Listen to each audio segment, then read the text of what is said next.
Coming up this morning, the Astronomical Society is here. We're not talking about astronomical pricing. We've done that on this show. I'm sure we'll do it again.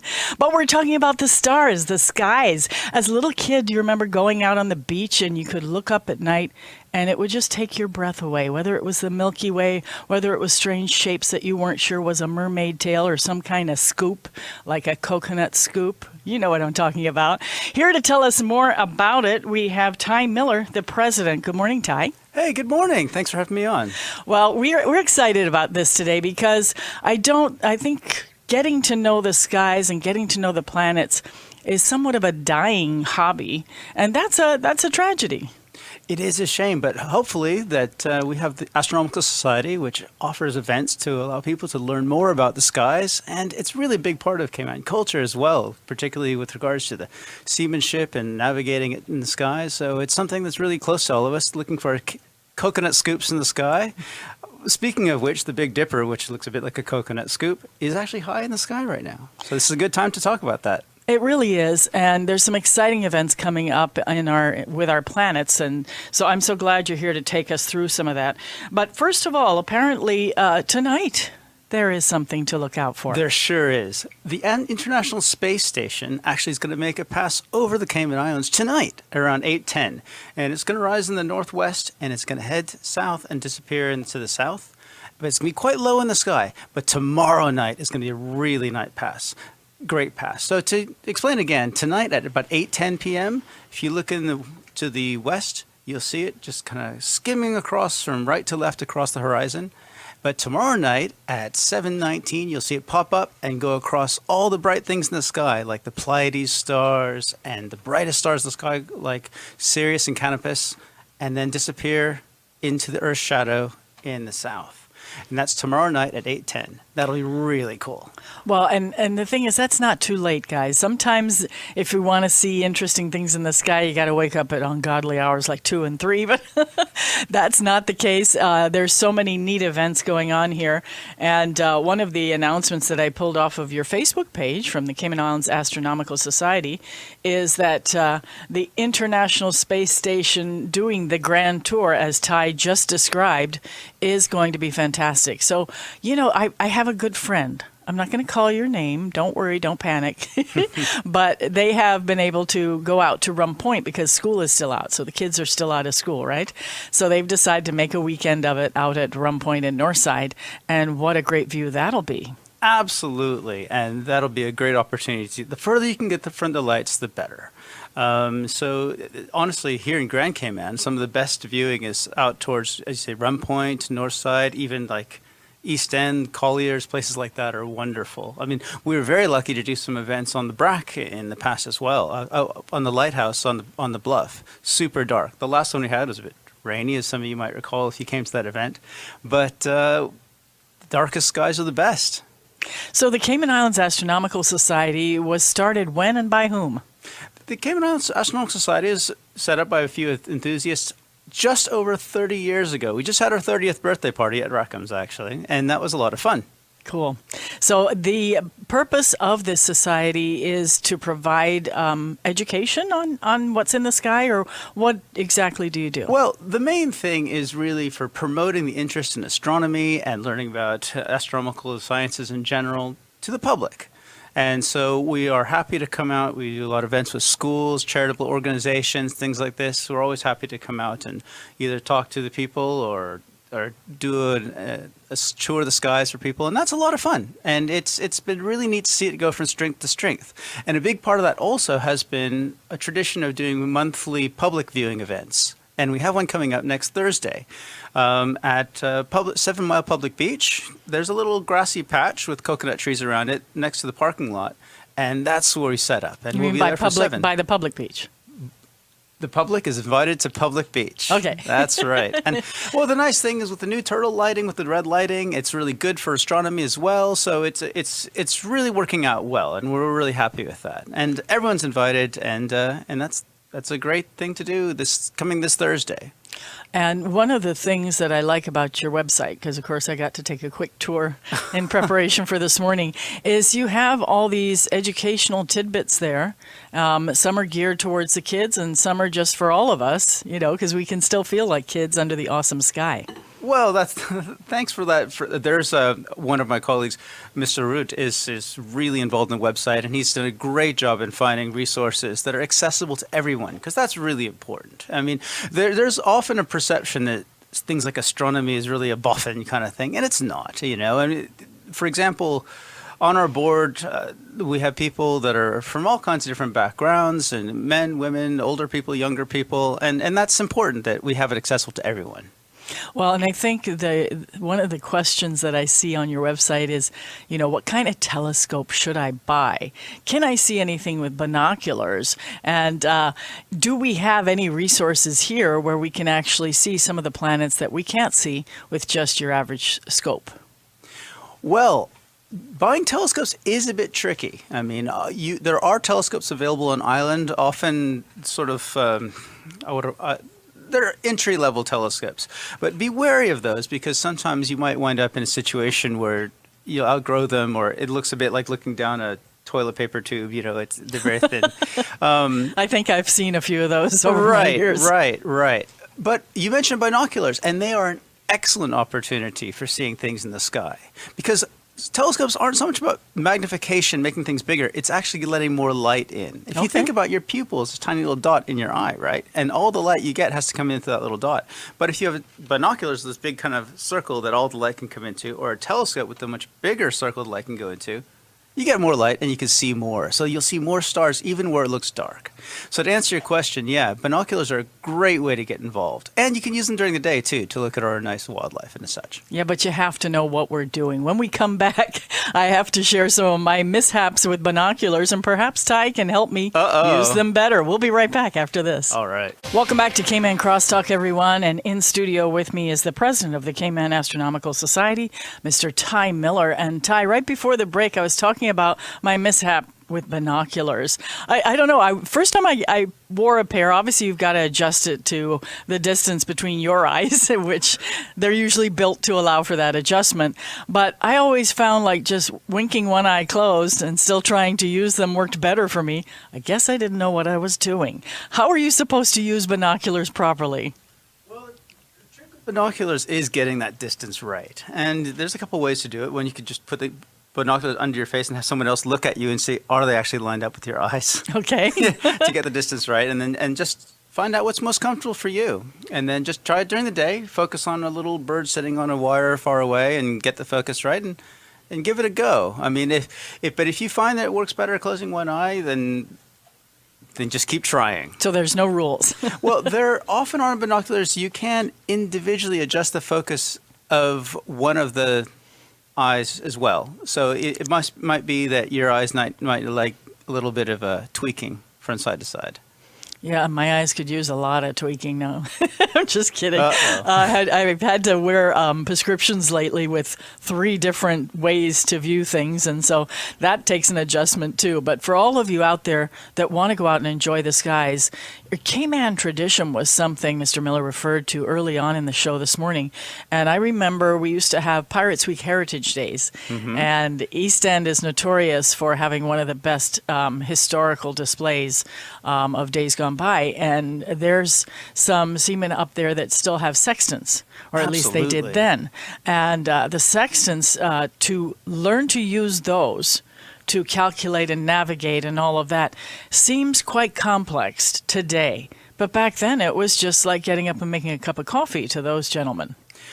I'm certain. And the thing is, that's important to mention. That's why the skies and astronomy is so important to Canadian culture, really, with the seamanship and moving around boats at night or even during the day when you find out where the sun is, for example, finding locations and directions. So I can imagine that I'm not a sextant expert myself, but it's one of those sort of skills that it's important to hold on to. And it's neat that is kept alive, especially through the Heritage Days and the people through the different societies that are involved in the boats. But I think that's a really neat observation, yeah. Well, and I know I was up with my family many years ago in Little Cayman, and one of the older gentlemen and I walked out on the dock that we have there, and I said, this sky looks different than it did 6 months ago. He goes, oh yeah, it's always changing. Ty, do you know how many people I've talked to that don't realize that the sky we look at in the summer is not the sky that we see even 8 months later? Well, it's interesting you point that out. And what's happening is the Earth's turning, and obviously you see all the stars. There are stars above us now, even the sun's up, but the sun's so bright that it blows them all away.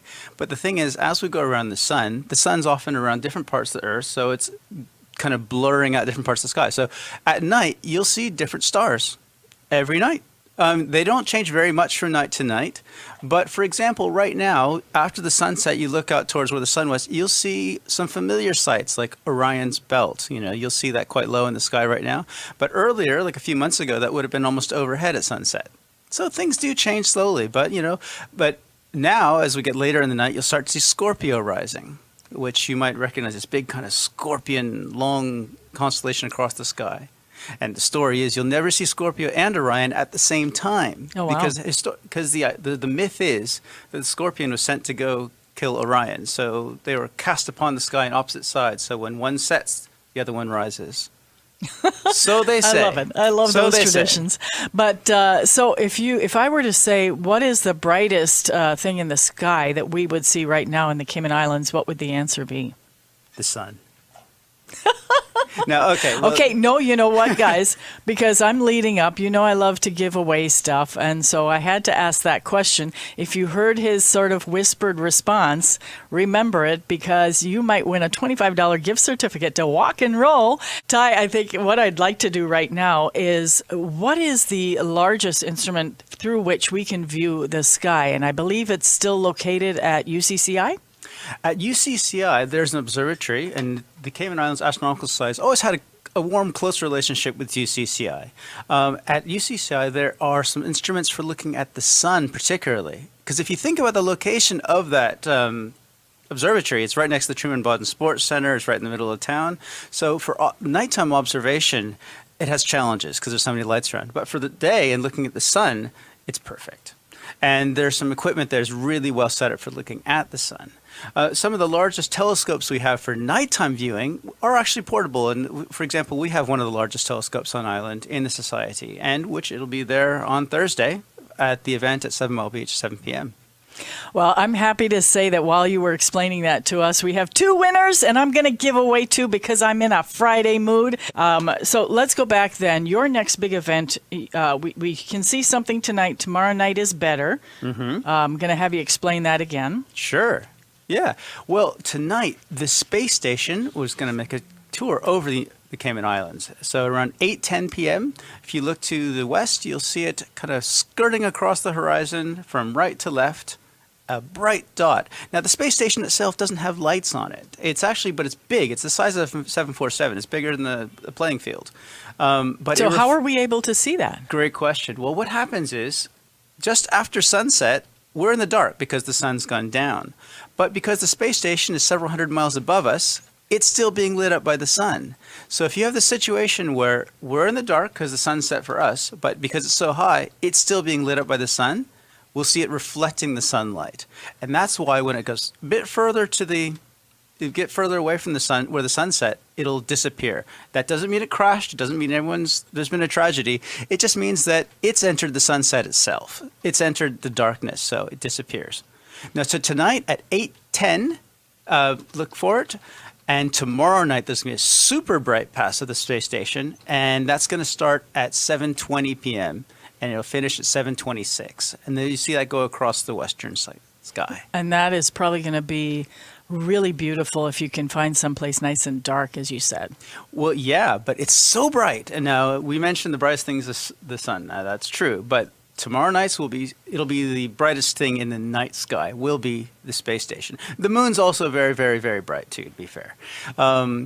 Other bright things are in the morning. Right now, you'll see two bright spots near just before the sun rises, and those are the planets Jupiter and Saturn. Oh, wow. Which are really neat. You'll remember a few months ago they were close to each other in the evening sky. Some people call that like the Christmas star, things like this, where they came close together. But now they're in the morning. So if you're up before dawn and you look towards where the sun's going to start to come up, you'll see some bright points above it, and those are the planets Jupiter and Saturn, which are also very bright. I'm learning. This is so cool. Yay! Because what I like to do with sky is there's also some mysteries out there as far as they say there's debris that can come down sometimes. There might be pieces of old planets, and what is the real risk of a collision? We've heard this, and we've heard that it could end civilization. Ty, what do we know about some of that? Oh, wow. Well, the thing is, you might have heard of meteor showers, and there's actually a reasonably good meteor shower coming up on the 21st as it's peaking. And that's where you have tiny little specks of dust that are left behind a comet's trail, or sometimes a meteor that the Earth's passing through on our orbit. It's kind of like driving behind a marl truck with bits of rock falling off the vessel. Oh, yeah. Put your covers on, guys. Yeah, Drive safe. Yeah, back off. There you go. But the thing is, when those little specks of dust enter the sky, it'll make a bright mark across the sky, which we call a shooting star or a meteor. And even if it's a tiny little fragment of dust, it'll make a big light because it's actually got so much energy that it's ionizing gases and such. But See, now hold on. I thought shooting stars meant you were in love. Sure. It means that too. That's the main thing. Sure. The main thing is it means you're falling in love. Oh, let's go with that. I like that. And they are lucky because but true, they're not when that you're easy to see. teenagers, there's all these kinds of beliefs, and that was one that we were taught. It was just like, if you're able to see a shooting star, then you're in love. Well, the 21st of April is a good time to fall in love. There you go. There you go. There's an even better... To all the late Valentiners. There you go. Now, the thing is, for that particular meteor shower, the moon's going to be quite bright in the sky, but the moon sets around 3 o'clock in the morning, but the best time to see meteors is actually the pre-dawn hours. So if you're feeling ambitious, the best time to see some meteors for that will be after the moon sets, because the sky's nice and dark, just before dawn, around the 20th and 21st. Another nice shower coming up around the 4th of May, around my birthday. But you mentioned the big rocks coming, and it's very unlikely that a big meteor will hit the Earth, but it has happened before. It has. And it can happen again. It was likely to happen again. There are some equipment, instruments that are looking out for that, but we just, every day you roll the dice. Well, and what about this protective layer around Earth? How good is that in regard to this kind of collision concern? Very good. It's the air. The biggest protective air thing we have is we have our atmosphere. Now, there's obviously air above the Earth that's held there by gravity. And when these bits of rock or whatever come in towards us, or dust or whatever, they actually, because they're going so fast, maybe 60 kilometers per second kind of thing, they burn up. And when they burn, really fast. And then they burn up, and that protects us from a lot of that. We also have a magnetic field in the Earth, and that's why we don't get blown away by stuff that's knocked out of the sun. The magnetic field will steer a lot of the particles around the Earth, and sometimes they come back down to the poles, which causes the northern lights, which we don't see here because we're not at the poles. Well, I have to say, when you talk about the sky like this, it's the one word keeps occurring in my imagination, and that is, what a miracle. Pardon? What a miracle. We are very lucky. It is an incredible miracle to be able to see the skies and have an appreciation for how on the one hand, how lucky we are, but also how insignificant and small we are in the context of the whole universe. Kind of resets your perspective, doesn't it? I think so. We do have to take a short pause and thank our generous sponsors. We'll be right back after this. Ty, sometimes your group, the Cayman Astronomical Society, will actually go in and do some education with students or other options. Yeah, we're obviously very happy about visiting schools. If they contact us, we have some members that they can take time from their days to go visit schools and have chats with the kids during the day. And also we can set up events in the evenings too. Works well with parents' evenings and things, for example, to have some telescopes and look at some stuff in the skies. We've put on special events for schools often. It's something we really look forward to, actually. Well, and you have some really experienced members that are good instructors because they just love talking about this stuff. I think we They do. I think we're very lucky that we have some very dedicated members and every one of our members is absolutely passionate about expanding the understanding of the stars and the skies and our place in the universe to the public in general, and that's what we're all about.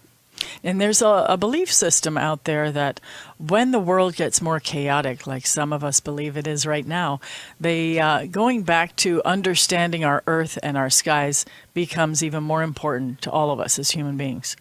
Yeah, being grounded in how we fit into the universe is very important. And as you mentioned earlier, seeing how the skies change over the course of the year, realizing how it's really important to our cultural background here with the seafaring and moving around and navigating, it really brings a certain context to things. And I think everyone will appreciate getting to know a little bit more about the stars. Well, and in this season of Easter, or post-Easter, some people will say, there's some things in the sky that bring that feeling of hope and renewal. Tell us about those stars. Well, right now we've got some great stars to see in the sky. First of all, in the mornings, just before dawn, make sure to look just before the sun comes up and you'll see a couple of planets, really bright ones, Jupiter and Saturn. Nice, bright points in the sky that let you know the sun's coming up soon. A little reassuring to see that. But in this evening sky, just after the sunset, you'll see some really nice things to see. One is Orion and Orion's belt. People often notice 3 stars in a row, and that's Orion's belt, and that's really easy to see. And that lets you know it's toward coming here into springtime. That's nice and easy to see in the sky, just after the sunset. There's also some great things to see. The brightest star in the sky is called Sirius. And that is a bright star. You'll see it towards the south. And as it shines, it's another star near it called Canopus Particular, low in the sky, and they twinkle really brightly. Now, a lot of people have heard about stars twinkling, but it's kind of a nice, encouraging, and warm thing to look over and see the star really almost like a disco ball going through different colors. Oh, wow. And in fact, what's going on, the star itself isn't twinkling. The star is just kind of letting off light the whole time. But because these stars are so low in the sky, the light has to go through a lot of our atmosphere to get to us. And just like when you see the patterns on the bottom of a swimming pool that shift around, the light sort of tweaks around, the atmosphere tweaks around the light, and so you see different colors kind of go in and out. So that's a nice thing to see. That's especially this time of year, you can see Sirius twinkling in the sky. And what is amazing is some of the space stations and different research outlets the world over keep finding new planets. What does that say about the never-ending universe? Well, it says that science is expanding. We're learning so much more. Now, the interesting thing is when I was a child, the only planets we knew about for sure were just the ones in our solar system. Mars. Right, Mars. Well, we would have remembered Pluto being classified as a planet too. So in a sense, you could say we have less planets in our solar system than we're used to. But only in the last few decades have we started detecting more planets around other stars. And that's really exciting. And the key for that is to find the planets that are close enough to their star that they're not frozen cold, and far enough that they're not boiling hot. So if you can find these planets that are in this so-called Goldilocks zone, like porridge too hot, porridge too cold, you have a chance of finding life. And that's an interesting idea. Now, whether we're going to find life is another question. But I love the exciting stories with people listening. They set up these big disc-like satellites or whatever, and they're trying to listen and sending old radio broadcasts out there to see if someone hears from us and if we will hear back. That's a really good point. And that relates to the Caribbean too. I mean, there's a very famous telescope in Puerto Rico, the Arecibo instrument, and unfortunately that collapsed, and that was was damaged very badly and came down last year. But yeah, there are instruments and opportunities that are looking out into space, and also in the Caribbean, we're part of some other instruments and experiments that are looking for space too, particularly in the USVI.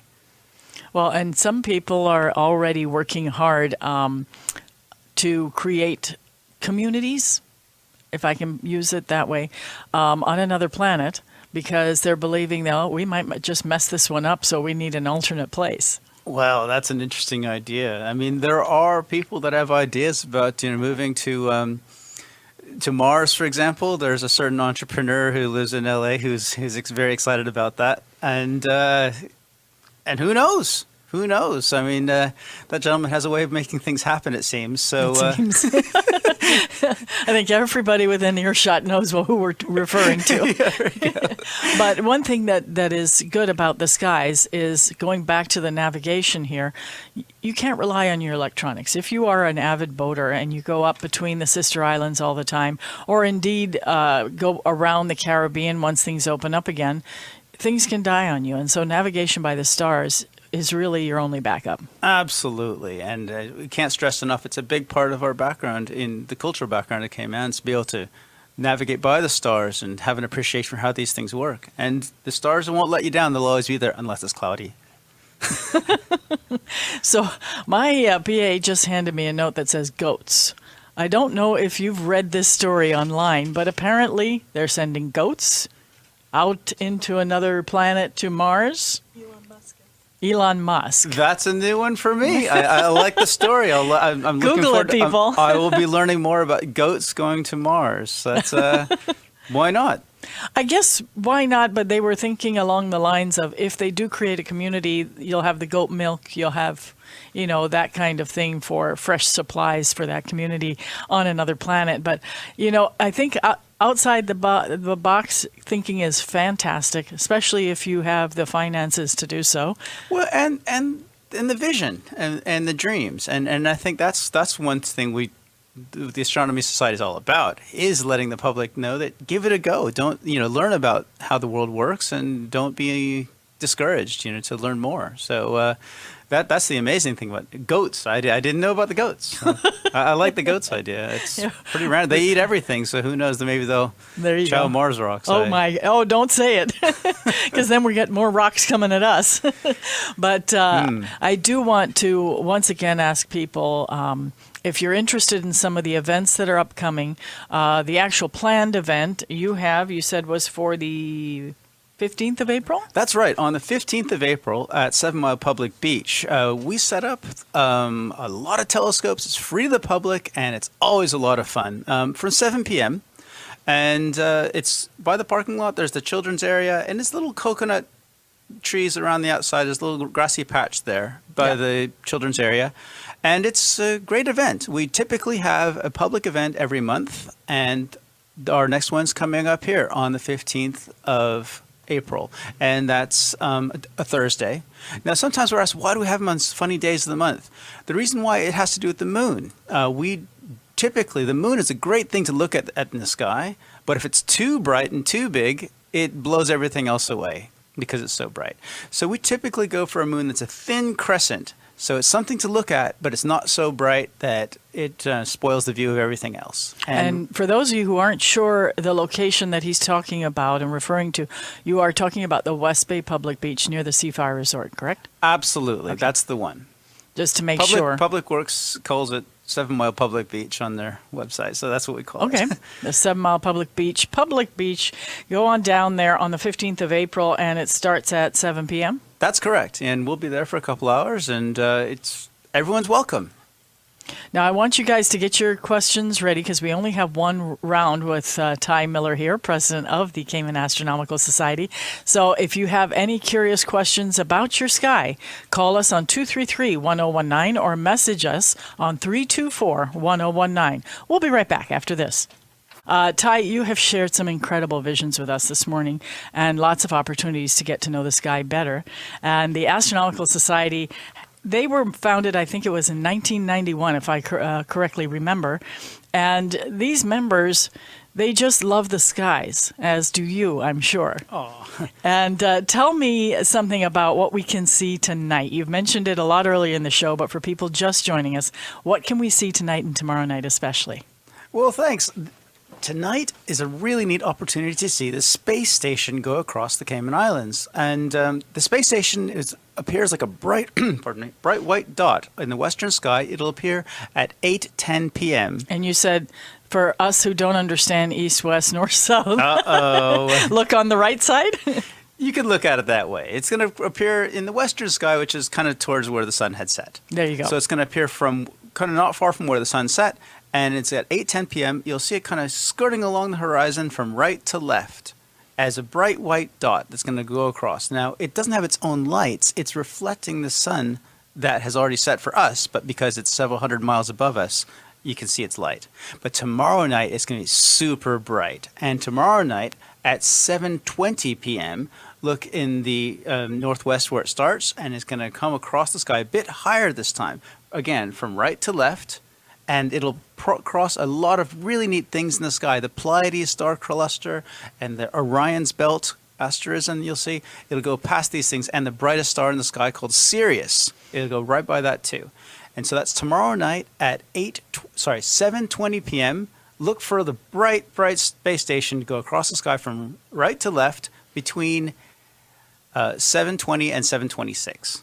So what would be, in your estimation, the best viewing point in Grand Cayman? Your own backyard. Or Really? with friends. Anywhere dark. Where it's dark. I mean, the darker place you are, the better you are for looking at stars in general. Now, many people were lucky enough to go to do some camping last weekend if they didn't get blown away. Yeah. Up in Rum Point, places like that are wonderful. Some of the best views in the Grand Cayman is probably Colliers, some places like that, towards in the eastern districts. Or It's my old stomping ground. there you go. Or even towards some of the quarries in the center. If you can get up there, it'd be super dark. Oh, wow, But that's we've true. also been lucky to have some events on the Brac, up on the Bluff, or even Little Cayman has some wonderful opportunities too. All of the islands, we have less noise and less light here in some areas. And so that is a miracle when you look up and you can try to understand the stars and try to figure out how did people figure out to navigate by the stars, because they're always changing. Like we've mentioned earlier in the show, at one time of the year, the sky's completely different from another time of the year. Well, that's right. And we can't stress enough that using the stars to navigate is a big thing. And it's an important skill and a big part of our culture here, with especially the seafaring background in the Cayman Islands. Right now, the North Star is always a nice point to navigate from, and it's always visible any time of year. It's just a point. It's at 19 degrees north, because that's our latitude, directly north. And right now, the Big Dipper is an asterism, a lot of people know, coconut scoop, whatever you wish to say. That's visible in the evening too. And you can actually look at the front two stars of that coconut scoop and follow that line forward out of the scoop, if you will, and that'll help you find the North Star. Another neat thing that has to do with navigation is the Southern Cross is actually visible now. Now, a lot of people think Southern Cross, that you have to be in Australia or New Zealand to see that because it's on their flag. But that's actually visible in Cayman this time of year. Wow. So if you go outside, it doesn't rise until about 11 o'clock at night, but you look towards, funny enough, the south, you'll see the Southern Cross rise, a bit like a clock rising. You'll just kind of come up from the left. It looks a bit more like a badly made kite, so that kind of fits into the Easter thing, I guess. Okay. But yeah, the Southern Cross is also visible, and you can use that to find south as well. Well, that can help if you can find and identify the North Star. And then Turn around. Yep, and then after 11, look out for the Southern Cross. Some beautiful songs have been written about that. And we have a lot to do with the stars as humankind. Greek mythology, they kind of made the stars gods. Well, that's right. And a neat story about that is what we'll see right now. Just after sunset, you'll see Orion is the hunter. And the Orion Constellation is very easy to see because you see the 3 dots. A lot of people recognize those 3 dots was Orion's belt. And every night, it's going to set a little bit closer to the sun now. That's how the stars change over the course of the year.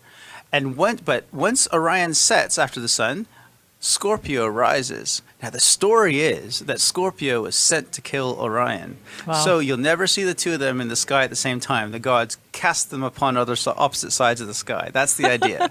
So you'll never see both those in the sky at the same time. Now, the sky changes over the course of the night, too, obviously. Just like the sun sets and the moon sets, the stars also rotate around. Or you could say the Earth turns underneath them. Well, and the mystery of the sky too is you mentioned before, it makes us all feel small or insignificant, or it just resets our perspective as to here we are, a tiny little grain in the universe. If you look at the entire size of the universe, of which we don't know, it just goes on and on from our perspective at this point. But one of the things that our imaginations go to are UFOs. Wow. And strange objects in the sky. And so I think the more you know what is there, you'll be better able to decipher if you're seeing something completely different. Well, that's a really good point. I mean, the thing is, often in the society, when you get people will say, I saw a strange light moving around. Usually it's a drone or something like this. But come on, Ty, you just dropped us out of the sky. Sorry about that, guys. But I think the idea is the more you understand how things work, the better of an appreciation you can get to see when something's unusual. Exactly. And that's how science moves forward, when you find interesting things and you research them. And who knows, it's very likely that there's other things out there. It's less likely that we're going to find them because space is so big and the speed of light's only so fast. But it's a really neat thing to think about because there's always mysteries that we don't understand. Well, and I think as a humankind, we don't want to think we're alone. Absolutely. And that's why we're always hopeful we'll find another planet and dream that it's just like us, and maybe we can go there and they can come here and we can all be friends. I don't know. Who knows? I've heard that perspective. I've read it. Who knows? Well, we've got a lot to take care of on our own planet first, and especially as we're coming into Earth Week and everything like that, it's important to remember that we have to take care of our planet and make sure we keep this place, nice and ready for our next generations coming along as well. Well, and I've always said whenever we've had like Dr. Lee in the studio and talking about COVID and the fight against it, it's a global fight. We have globally been challenged to come together and make sure that vaccines are evenly distributed over the globe so that people we can win this battle as a planet. Sure. Instead of thinking, oh, just us here in the Cayman Islands or just us here in England and so on and so forth. And I think to understand the universe, we're going to grow up as a people. That's my hope, that we learn to grow up. Yeah, I hope it'll give us that kind of perspective and it'll help us move forward and grow up, as you say. I love it. Thank you. Yeah, you're welcome, Ty. I'm really enjoying your visit this morning, but we are going to have to wind it down because we're coming up to the top of the hour. So once again, tell us about your event on the 15th. People, listen up because this is magical. Take your kids or take your spouse or just take a friend who's kind of a naysayer, could care less about this, doesn't even look up, doesn't even look at the moon. There's those people. And Ty and his team of the Cayman Astronomical Society will open your eyes. Well, we're very lucky to have an opportunity to share the skies with you, the public in general, on the 15th. That's this Thursday coming up at 7 Mile Beach Public Beach, which is just south of the Kimpton there. And we'll be near the children's playground. There's a big grassy patch. And we'll be there with a lot of telescopes, and we're happy to share the skies with everyone. That's from 7 p.m. on the 15th. That's this Thursday. And we're looking forward to that. We typically try to have public events that are open to the public about once a month, and this is the month. And you also offer educational offerings if people request them. How would they get a hold of you? The best way to contact is through our Facebook page, which is you go to facebook.com/Cayman Astronomy. That's facebook.com/Cayman Astronomy is an easy way to find us. We also have a website at CIAS.space. And from there, you'll find our email addresses if you wish, but you can just message us on Facebook. It's an easy way to get in touch. Well, we always offer our guests final words you'd like to leave the listeners with this morning. And as president of the Cayman Islands Astronomical Society, what is your viewpoint of people understanding the skies a little bit better and the importance of that in their lives? I think it's wonderful for people to appreciate where we are in the universe and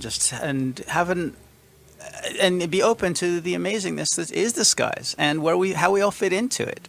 And the more we learn about the skies, the better position we are to appreciate where we are now. I couldn't say it better myself. So, Ty, you have a fabulous day. To all of you out there, stay tuned because we do have another district debate coming up.